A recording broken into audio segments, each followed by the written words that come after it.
Hello, today on Cooking with Marky, I'll be showing you how to make Shevid Baghali Polo Gousht-e.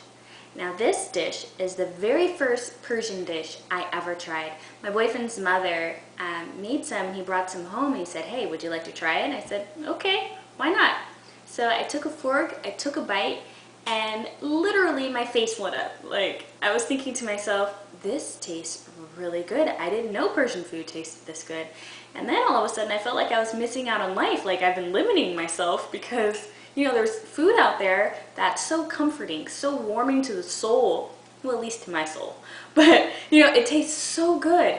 And, you know, with a little bit of love and attention, you can prepare great Persian meals. So, let's get into the ingredients. So, what you will need 1.5 to 2 pounds of boneless roast. You will need 1 large onion chopped into 1-inch pieces. You will need 6 whole mushrooms. I use cremini mushrooms, but you can use white mushrooms, and if you don't want to leave them whole, you can slice them. You will need 1/2 cup of red wine, 1/2 teaspoon to a teaspoon of salt, 1/2 teaspoon to a teaspoon of black pepper. You will need 2 to 3 mini sweet peppers, red and yellow, sliced, 2 teaspoons of turmeric, 2 bay leaves, 5 cloves of garlic sliced, 1 piece of ginger, oil, and also water to cover the meat.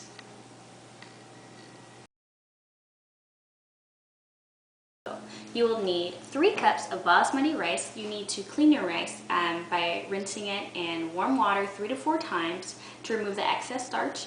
Now, I've been soaking my rice for about 2 hours in, well, it started out as hot water and with 1/4 cup of salt. Now, don't be worried about all the salt. It just helps the rice firm up and it makes the rice tastier. And you're going to drain it and you're going to rinse the rice a couple of times, so don't worry about the salt. You will need 2 cups of Baghalis, also known as Fava beans. You will need dillweed. Now, I can't give you an exact measurement on the dillweed. You kind of got to eyeball it, so you'll just see how I do it, and hopefully you can gauge how much dillweed you need from that. You will need 2 to 3 tablespoons of saffron water. You will need oil. And also 8 to 10 cups of water. You need a lot of water for the rice to boil in. It needs room. So let's get started. In this pot, I'm going to add in all of my ingredients for the meat.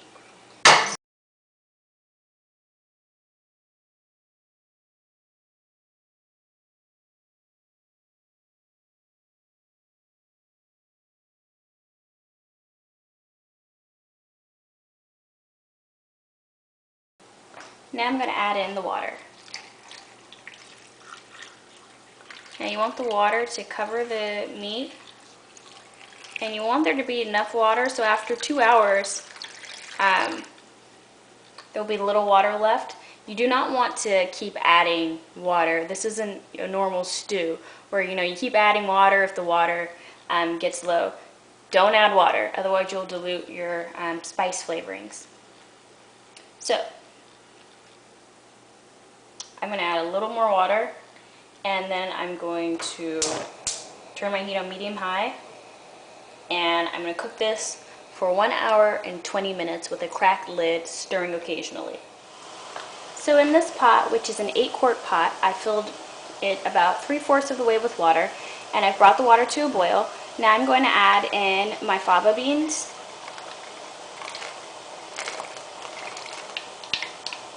I'm going to boil these for about 5 to 6 minutes.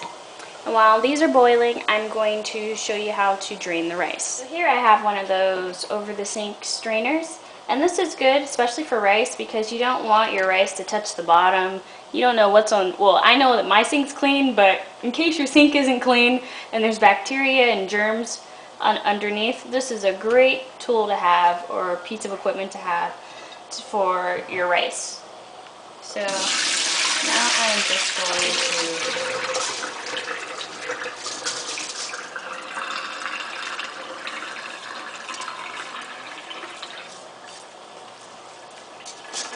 Okay, I'm just gonna let that drain.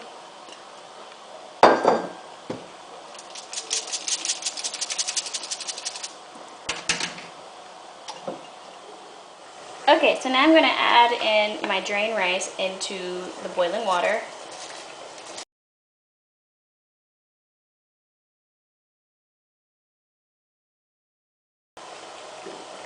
I'm also going to add in about 1 tablespoon of oil,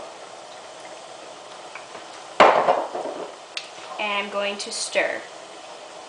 I'm going to boil this for about 5 to 8 minutes.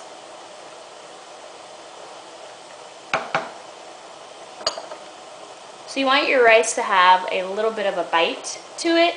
You don't want it to be really soft, so otherwise you've overcooked your rice. I guess what you're doing is you're parboiling it, getting it ready for the steaming process. While I'm waiting for this process to be done, I'm going to preheat my oven to 300 degrees. So my rice is done. So as you can see, the grains have gotten longer. Now I'm going to drain this and rinse this in hot water. Okay, so I'm going to drain this.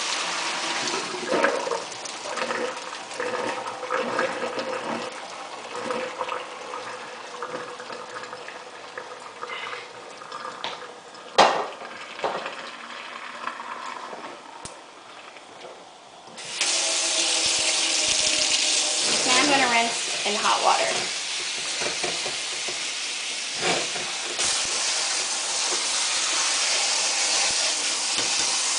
While I'm waiting for this to drain, I'm going to boil half a cup of water. So the water is boiled, and I'm going to add in 2 tablespoons of oil.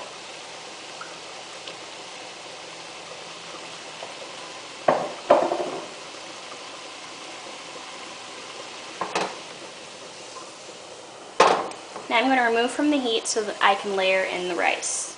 So in the pot with the hot water and the oil, I'm going to alternate layers of rice and dillweed.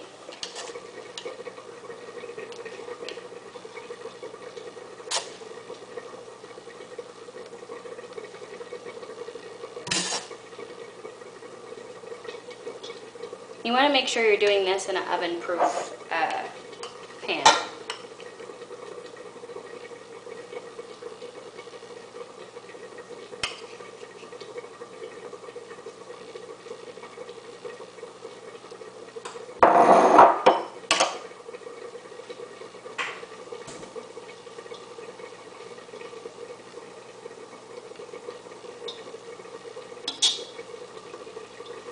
You want to make sure that you mix well.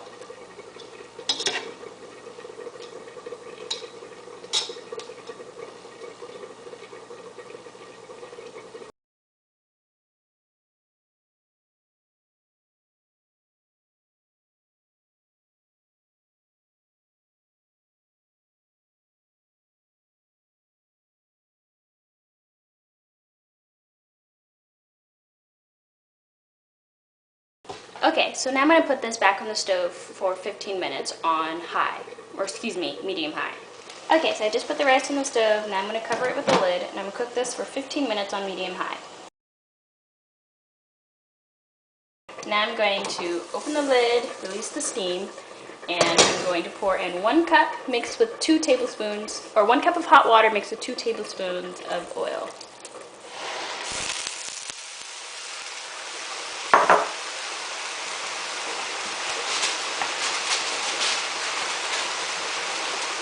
Now I'm going to cover this. Normally I would use a towel, but because I'm putting this in the oven, I'm not going to do that. So I'm going to turn off the heat, and now I'm going to place this in the oven, in a 300-degree oven, for 45 minutes. So the beef has been cooking for 1 hour and 20 minutes. As you can see, it's condensed. Now I'm going to cook it for another 40 minutes on medium. So this is what your meat is supposed to look like after 2 hours. Everything is concentrated. You see that there's hardly any water left. It's nothing but flavors in this pot. So I separated the meat into 3 pieces for easier serving. And now I'm just going to wait for the rice to become finished, and then I'm going to serve everything up.